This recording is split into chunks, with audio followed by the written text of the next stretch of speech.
교통사고급 충격, 살인죄 마땅. 다음 주 가장 관심을 모을 재판은 아마 생후 16개월 만에 양부모 학대로 사망한 정인 사건 관련해 양부모 재판이 아닌가 싶습니다. 다음 주 수요일 13일 첫 재판이 열리는데요. 정인이는 숨졌을 당시 온몸이 멍투성이었고 골절은 물론 췌장까지 절단된 상태였다고 합니다. 이웃 주민과 전문가 이야기 먼저 들어보겠습니다. 아니 눈에 눈물이 차 있었어요. 그게 나한테 보다가는 신이었었나? 그게 제일 제 머리에 남아요. 그 얼굴이. 그래서 더 힘들더라고요. 자유낙하에 의해서는 췌장 손상이 거의 없다고 의한 논문들에 돼 있어요. 차대차로 이렇게 부딪혔거나 보행자를 차가 치였거나 이 정도로 심한 게 이제 외력을 받아야 손상이 되는 거예요. 췌장이. 네, 교통사고급 충격이 아니었으면 췌장이 그렇게 심하게 손상될 수 없다. 지금 이게 대한소아청소년과 의사회의 의견입니다. 네. 췌장은 마지막에 외력이 미치기 때문에 췌장까지 손상될 일은 매우 드물다. 교통사고를 당해 배에 가해지는 충격 정도의 큰 충격을 가해야만 했다. 이런 얘기고요. 결국 그렇기 때문에 살인의 고의에 의한 죄다. 혹은 미필적 고의에 의한 살인죄가 적용되는 것이 마땅하다는 게 대한소아청소년과 의사회 의견입니다. 김관섭 변호사님, 네. 결국 이번 13일 날 첫 재판이 열리는데 그 재판에서 검찰이 현대는 지금 아동학대 치사죄를 적용했단 말이에요. 근데 저렇게 대한소아청소년과 의견을 받아들여서 살인죄를 적용할지 굉장히 궁금한데 변호사님은 어떻게 전망하십니까? 제가 볼 때는 아마 살인죄로 공소장 변경이 될 겁니다. 예. 일단 물론 대한청소년 소아과의 의견도 중요하지만 더 중요한 것은 이제 국과수 부검 결과거든요. 예. 아마 국과수 부검이 다시 정밀하게 이루어지기 때문에 그 결과가 아마 일반적인 아동학대 치사와는 다른 의견을 낼 가능성이 커요. 특히 췌장이 절단된다는 것은 이건 사실은 외력이 나지 않으면 우리가 의학에 대한 전문 지식이 없다 하더라도 그건 좀 상식적인 거 아니겠어요? 그런데 사실 이 정인의 양 어머니는 아마 애를 안고 있다가 놓쳤다랄지 아니면 애에게 심폐소생술을 하려다가 네네네. 그러다가 심장을 좀 하다가 심장박동을 위해서 하다가 애가 그런 것 같다 그렇게 주장하는데 그건 제가 볼 때는 전혀 받아들이기 좀 어렵다고 봅니다. 그래서 아마 처음에 경찰이나 검찰에서는 약간 애매한 측면이 있어서 아동학대 치사로 기소를 한 걸로 보여요. 네. 그렇지만 전반적으로 보면 췌장이 절단이 되고 이 정도 상이라고 한다면 분명히 애에 대한 살인의 미필적 고의가 있다고 생각이 됩니다. 그리고 아마 공소장 변경을 하면 법원에서도 유죄 판결 나올 가능성이 굉장히 높다. 그렇게 봅니다. 네, 이런 가운데 김창룡 경찰청장 직무유기와 살인 방조 혐의로 고발되기도 했습니다. 그제 김 청장 국회에 출석해 이런 이야기를 했는데요. 우선 들어보시겠습니다. 경찰에 이렇게 조사를 할 때 그 양부모가 마사지 해줬다고 변명했는데 경찰에서는 그 몽고 반정 아주 구분하지 못해 뇌사 종결 처리했다는 게 맞습니까? 기 부분이라든지 일부 멍 부분이 있었는데 보호자의 주장에 너무 쉽게 믿은 게 좀 아쉬운 부분입니다. 믿은 게 아쉬운 게 아니라 이거는 경찰이 실기를 했다고 저는 생각을 하고요. 워낙 그 양부모라든지 보호자들의 강력한 주장이 있었고 그걸 현장에서 뒤집을 만한 그런 어떤 확실한 어떤 정황이라든지 이 판단은 경찰에서 저는 네, 위원님 귀 부분이라든지 일부 몸에 멍이 있었다고 하는데 경찰은 이 멍을 몽고반점이라고 생각했다는 그 양부모의 주장을 받아들인 거예요. 어떻게 보셨어요? 이 정인이가 사실은 지난해에 몇 차례 걸쳐서 부모가 문제가 생겨서 당시에 경찰에 조사도 했었고 또 아동복지회 측에서도 같이 조사를 했지 않습니까? 그때마다 이제 그 부모들은 변명을 했었죠. 처음 같은 경우는 애가 아토피가 굉장히 심하다. 이런 이야기도 했었고. 그 다음에 이제 9월 달쯤인가요? 그때 이제 왔을 때 몸에 이제 몽고반점이라는 게 우리가 보통 이제 엉덩이 부근에 있는 게 이제 몽고반점이잖아요. 그렇죠. 근데 온몸에 멍이 있더라는 거예요. 그래서 이게 뭐냐라고 했을 때 당시 아동복지회 측에 홀딱 전화를 해보니까 아니 얘가 이렇게 원래 이렇게 반점이 많았냐. 그러니까 원래 처음에 우리가 보할 때 그랬다는 또 이야기를 들었다는 이야기도 있어요.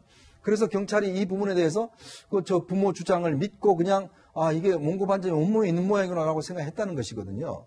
그래서 그냥 보냈다는 것인데, 그러니까 어떤 면에서 보면 정인이를 지금 이 극한적인 상황에서 막기 위한 몇 차례 지금 어떤 기회가 있었지 않습니까? 그렇죠. 처음에 그렇고 또 애를 지금 차에 혼자 방치했을 때도 그렇고, 그때마다 어떤 면에서 경찰이 이걸 그냥 굉장히 그냥 세심히 들여다보지 않고 무시했던 측면이 이제 결국 이 사태까지 온 거거든요. 그러면 지금 경찰에는 APO라고 그래서 진짜 학대와 관련된 이제 그 전담 경찰관도 있습니다. 근데 우리가 상식적으로 아이를 키워본 사람이라면 이렇게 몽고반점과 멍 자체가 그리고 아이의 상태를 보면 기본적으로 이 애가 건강한 건지 아닌지는 한눈에 봐도 알지 않습니까? 만약 자기가 판단 못하면 주변에 좀 도움을 받으면 되잖아요. 예를 들어서 뭐 여성 경찰관이라든지 도움을 받아서 정말 경찰관들이 모여서 이 애가 정말 이게 몽고반점인지 아니 아픈 건지를 확인할 수 있는데, 물론 뭐 경찰 입장에서는 지금 업무가 많다라고 이야기를 하겠지만, 그러나 조금이라도 관심을 기울였다면 막을 수 있었던 거 아니겠습니까? 네. 아이가 지금 보면 상태가 보면 굉장히 유정한 상태라는 거는 눈으로 보면 분명히 어느 정도 알 수는 있는 거거든요. 그러니까 아동복지기관이라든지 경찰이라든지 다 이렇게 수차례에 걸쳐서 걸러낼 수 있었던 측면들을 못 걸러냈기 때문에 이런 비극이 온 게 아닌가 싶습니다. 네. 예. 아이의 피부가 멍으로 새까매질 때까지 어떻게 방치됐나 굉장히 답답한데요. 그러다 보니까 대한소아청소년과 의사회는 김창룡 경찰청장을 고발했습니다. 김관섭 변호사님, 지금 보시는 것처럼 대한소아청소년과 의사회는 경찰청장이 경찰이 결국 3번이나 정인을 살릴 수 있는 길을 놓쳤다. 결국 이 총책임자가 김창룡 경찰청장인 만큼 청장을 형사 고발했다. 이렇게 밝히고 있습니다. 그리고 만약 경찰청장이 적극적으로 수사 지휘했다면, 최소한 양부모와 분리하도록 경찰이 지휘했다면, 그럼 피해자가 사망이라는 최악의 사태를 맞지 않았을 것이다. 이런 얘기인데, 변호사님 보실 때 경찰청장에 대한 직무유기 그리고 살인 방조 혐의까지 얘기를 하는데, 과연 저 수사도 이루어질 수 있는 건가요? 일단 뭐 고발을 했으니까 아마 기본적인 검토를 한 다음에 이제 수사 여부를 검토할 거예요. 그런데 사실 뭐 대한소아청소년과에서 의견 자체는 사실은 저는 볼 때는 굉장히 의견은 맞아요. 예. 이게 이제 법률적으로 죄가 되느냐, 이건 또 별개라고 봅니다. 네. 더군다나 경찰청장은 정인이와 관련된 수사에 직접 개입하지 않았잖아요. 그리고 그 사건을 보고받고 지휘를 한 게 아니거든요. 그래서 직접적 개입이 없다고 한다면 이제 형사 책임을 지키는 어렵죠. 물론 뭐 어떤 도덕적인 그런 측면에서는 경찰의 총지휘자로서 어떤 책임, 이건 뭐 있다고 볼 수 있겠지만, 그 다음에 두 번째가 수사에 관여했던 사람들에 대해서 처벌할 수 있느냐 문제예요. 그러면 결과적으로 처벌하려면 이제 직무유기 뭐 이런 죄명이 돼야 할 것 같은데, 본인들이 그 당시에 예를 들어서 학대를 받고 있음에도 불구하고 뭐 수사하는데 귀찮아서 안 했다던가, 아니면 분명히 그것이 학대로 인한 멍인지 알고 있음에도 불구하고 그걸 회피하기 위해서 뭐 몽고반점을 안 했다 이렇게 거짓으로 했다고 한다면 이건 명백히 직무유기가 될 수는 있어요. 그런데 이제 본인들이 우리는 그 당시에 양부모의 말을 믿었고 또 그렇게 판단할 수밖에 없었다 한다고 하면 사실은 거기에 대해서 형사적인 책임을 물을 수가 없죠. 그러면 민사적인 책임은 제가 어느 정도 가능하다고 봅니다. 그런데 정인이는 입양된 아이잖아요. 예. 그러면 누가 대리해서 유죄를 청구할 수 있는 권한을 가진 사람이 없어요. 네. 그래서 결국 손해배상 청구할 수도 없고 결국 수사와 관련된 사람들은 징계로서 그냥 끝날 가능성이 크다 이렇게 봅니다. 네, 국장님 정말 안타까운데 더욱 공분을 사고 있는 부분은 이 양부모가 정인이를 학대해 오면서도 한 9개월 동안 양육수당을 꼬박꼬박 챙겼다. 이런 얘기가 있더라고요. 그렇습니다. 뭐 돈은 꼬박꼬박 챙겼습니다. 9개월 동안에 걸쳐서 입양 지원금 또 입양 축하금 이거 각각 100만 원씩이거든요. 그리고 이제 구청에서 주는 그 양육수당과 아동수당. 양육수당은 이제 15만 원으로 입양했을 경우는 만 18세까지 지원을 받을 수가 있습니다. 이렇게 아동수당은 10만 원씩인데 더군다나 이 정인이가 10월 13일 죽은 이후에도 아동수당 같은 경우는 한 차례 더 그대로 받았어요. 이런 식으로 받을 돈은 아주 꼬박꼬박 챙겼고 장례식도 없이 이 안치 비용이 또 무료인 이 양평의 공원 묘원에 정인이를 안치를 했는데 어쨌든 이렇게 학대를 하면서도 꼬박꼬박 돈을 챙기고 또 두 번째 그 학대하고 나서 병원 갔다 온 이후에는 또 재난지원금 받을 수 있는지 예. 입양 기관에 또 문의도 하고 그러니까 뭔가 기회만 있으면은 뭔가 이 돈과 관련된 부분을 좀 챙기려고 그런 부분이 밝혀지면서 더욱더 좀 공분이 커졌습니다. 네. 네, 많은 분들이 너무 일찍 떠난 정인이를 안타까워하고 정인아 미안해 이런 챌린지도 참여하고 있는데요. 제가 사진 한 장을 준비했습니다. 배우 이영애 씨 모습인데요. 이영애 씨도 가족들과 함께 정인이 묘소를 직접 방문해 화제가 되기도 했습니다. 이영애 씨는 무관심 속에 방치된 아이들과 의료진을 위해 1억 원을 기탁하기도 했는데요. 이번 사건의 충격이 워낙 커서 많은 분들이 정인이 생각을 하면 눈물이 난다. 이런 감정을 호소하기도 한다고 합니다. 이현종 의원님, 네. 이게 뭐 대리 외상 증후군이다 이렇게 표현도 된다는데 전 그렇죠. 국민이 정인이 때문에 굉장히 슬픈 마음을 참 극복하기 힘든 것 같아요. 제 주변에도 사실은 이 뉴스만 나오면 왠지 눈물이 난다는 분들이 많습니다. 그만큼 우리 사회에 받은 충격이 크고 또 어떤 면에서 이 부분에 대한 책임을 이제 우리 사회가 다 져야 된다는 그런 어떤 책임감도 있을 것 같습니다. 근데 제가 또 강조드리고 싶은 이야기는 이 사태의 본질은요, 결국은 아동폭력입니다. 예. 아동에 대해서 폭력을 가한 문제거든요. 그렇죠. 근데 이게 입양의 문제가 아닙니다. 그렇죠. 근데 자꾸 지금 이 문제가 지금 입양의 문제로 어떤 면에서 보면 왜곡되는 거는 저는 아니다라는 생각이 듭니다. 지금 국민의힘의 김미애 의원이 본인도 아기 둘을 입양해서 키우고 있는 분인데 그것도 이야기를 했습니다. 이게 어떤 자칫 입양해서 키우는 분들에 대해서 나쁜 시선과 잘못된 시선을 가질 우려가 있는 것이다. 입양에 문제가 있는 게 아니고 이거는 지금 우리가 입양했든 안 했든 간에 아동에 대한 폭력에 대한 문제거든요. 그렇죠. 그걸 우리 사회가 어떻게 지금 극복할 것인가 문제고 이 어제 이제 법도 지금 통과가 됐지 않습니까? 예. 근데 그런 문제라면 정말 내 이웃에 있는 아이들, 그다음에 이 주변에 있는 아이들이 정말 폭력을 받고 있는 아닌지 이 부분에 대해서 경찰한테만 책임을 떠넘길 것이 아니라 우리도 똑같은 책임감을 느껴야 된다고 봅니다. 그게 단지 입양됐다 아니건 이거는 저는 가회의 문제라고 봅니다. 그렇기 때문에 저는 이번 사태의 본질은 결국 아동폭력, 바로 이 부분에 집중을 해서 우리 사회가 좀 해결해야 된다는 생각이 듭니다.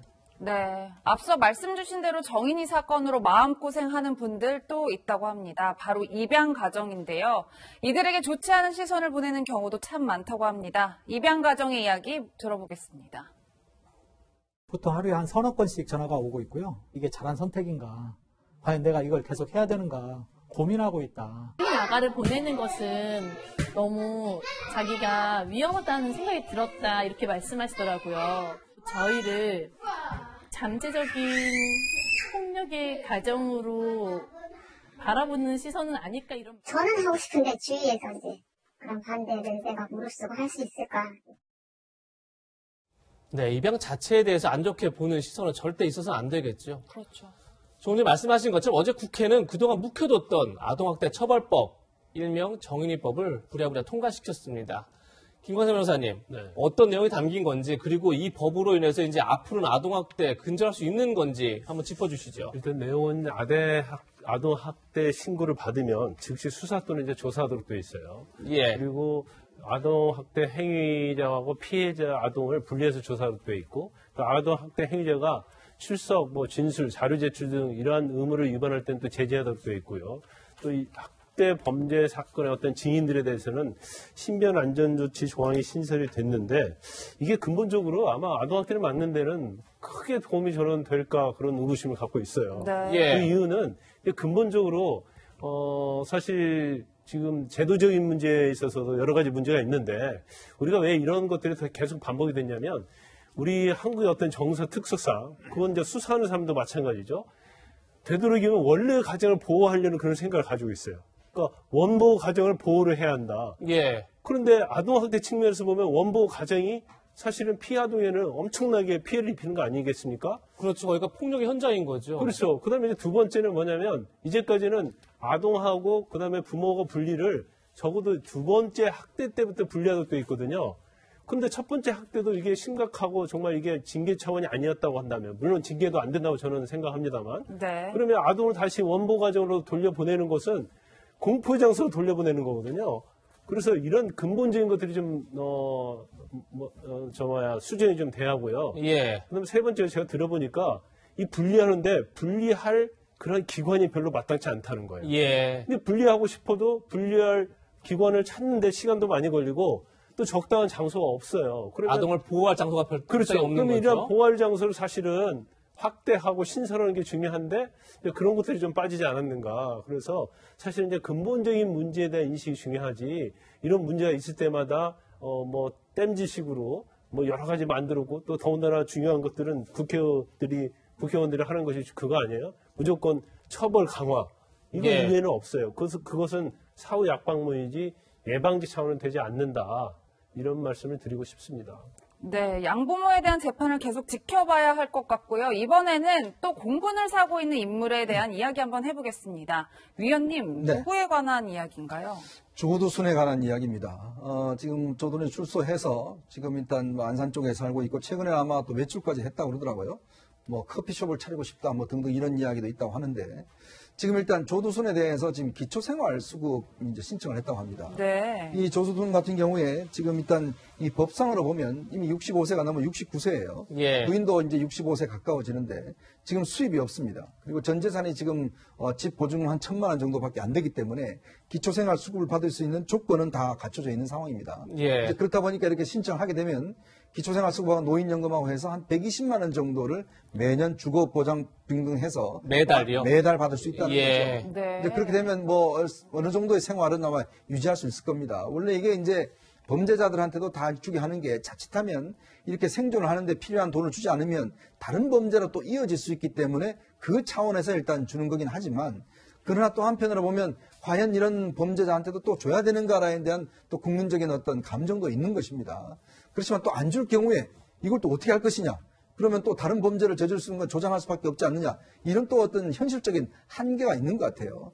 그런 면에서 본다면 이 기초생활 수급하는 것은 현실적으로 줄 수밖에 없는 상황이 아닌가 저는 그런 생각입니다. 예. 네. 조두순 때문에 안산을 떠났던 피해자 가족들은 업장이 무너지는 소식이다, 심정이다, 이런 마음을 전해왔습니다. 이현종 위원과는 여기서 인사드리겠습니다. 고맙습니다.